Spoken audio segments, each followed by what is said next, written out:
اللہ تعالیٰ نے اس امت کو خیر امت کے لقب سے سرفراز فرمایا ہے اور اس کو دنیا کے انسانوں کی نفع رسانی کے لیے برپا کیا ہے،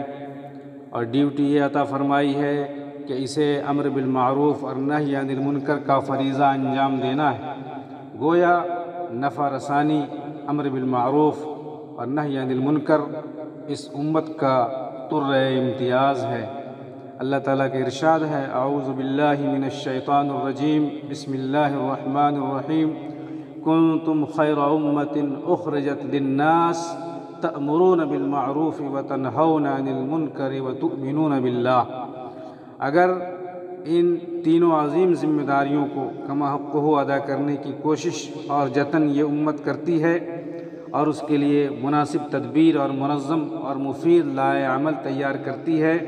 تو یہ بہترین امت کہلانے کی مستحق ہے۔ اگر عملی طور پر اس سے کوتاہی اور بے توجہی کی مرتکب ہوتی ہے تو پھر اس لقب سے سرفراز ہونے کی کوئی وجہ باقی نہیں رہ جاتی۔ آج قدم قدم پر اس امت کو جن ذلتوں کا سامنا ہے اور رسوائی نے جس طرح چاروں طرف سے گھیر لیا ہے، دنیا کے ہر گوشے میں اس پر گہرا تنگ کیا جا رہا ہے اور ہر طرف خوف و ہراس کا بادل سروں پر منڈلانے لگا ہے، اسی ڈیوٹی اور ذمہ داری سے پہلو تہی برتنے کی یہ سزا ہے۔ جس امت کو قوموں کی پاسبانی کرنی تھی، جس کو اپنی عملی اور قولی قوت کے ذریعہ اپنی شناخت اور پہچان بنانی تھی، جسے اپنے کردار کی بلندی،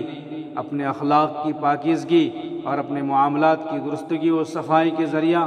دنیا کی دیگر قوموں کے لیے نشان راہ منزل بننی تھی،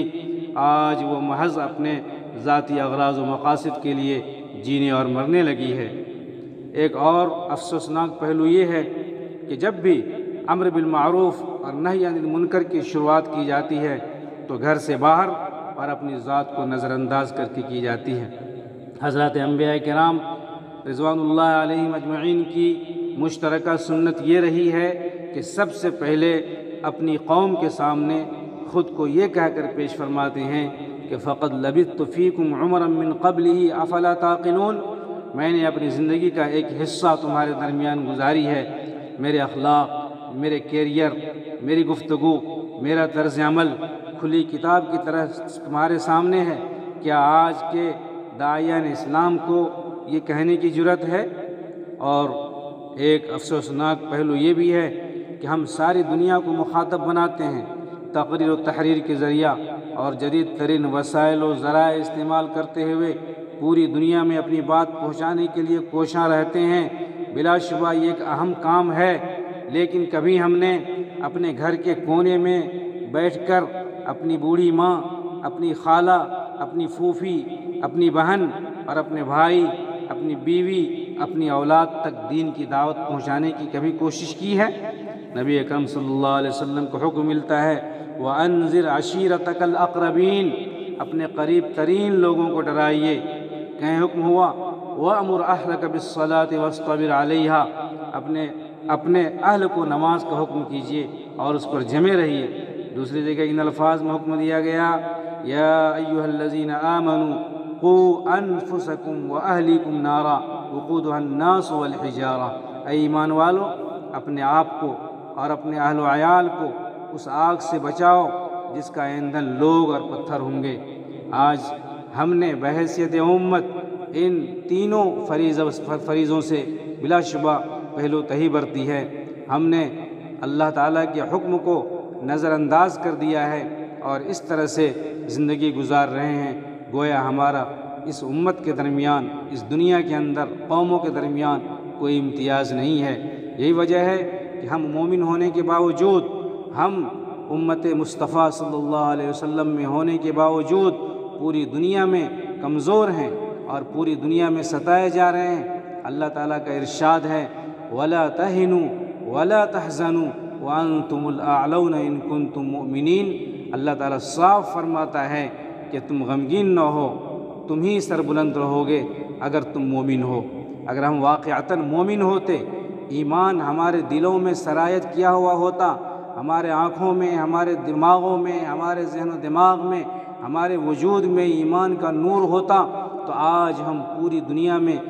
سر بلند ہوتے اور ہمیں کوئی آنکھ نہیں دکھا سکتا تھا۔ آج ہمارا ایمان کمزور ہو گیا ہے اور ہمارا اسلام کمزور ہو گیا ہے، ہمارے اعمال کمزور ہو گئے ہیں اور ہم دین سے دور ہو کر کے زندگی گزار رہے ہیں۔ اللہ تعالیٰ نے فرمایا تھا کہ اسلام میں مکمل داخل ہو جاؤ، ادخلوا فی السلم کافہ۔ ہم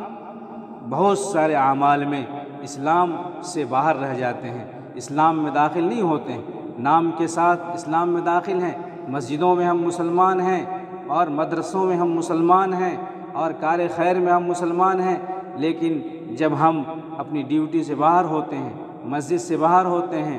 اور اسی طریقے سے دوستوں کے ساتھ ہوتے ہیں، احباب کے ساتھ ہوتے ہیں، بازار میں ہوتے ہیں اور دیگر محفلوں میں ہوتے ہیں، تو ایسا لگتا ہے کہ ہمیں اسلام سے کوئی تعلق نہیں ہے۔ میرے بھائیوں اور دوستوں، اس لیے ضرورت اس بات کی ہے کہ ہم اپنے آپ کو مومن ثابت کریں اور یہ باور کرا دیں کہ ہم مومن ہیں، ہمارے دل کے اندر ایمان ہے۔ اگر ہم نے اپنے عمل سے، اپنی نیت سے، اپنے قول سے اور اپنے فعل سے اپنے آپ کو مومن ثابت کر دیا، اور جس دن یہ امت ثابت کر دے گی کہ ہم واقعتاً قرآن و حدیث کی روشنی میں مومن ہیں، تو انشاءاللہ ایک وقت آئے گا کہ اللہ تعالیٰ اپنے وعدے کے مطابق اس امت کو سرفراز فرمائیں گے، اس امت کو بلند فرمائیں گے اور اعلیٰ مقام پر فائز فرمائیں گے۔ اللہ تعالیٰ ہمیں بحیثیت مسلم، بحیثیت امت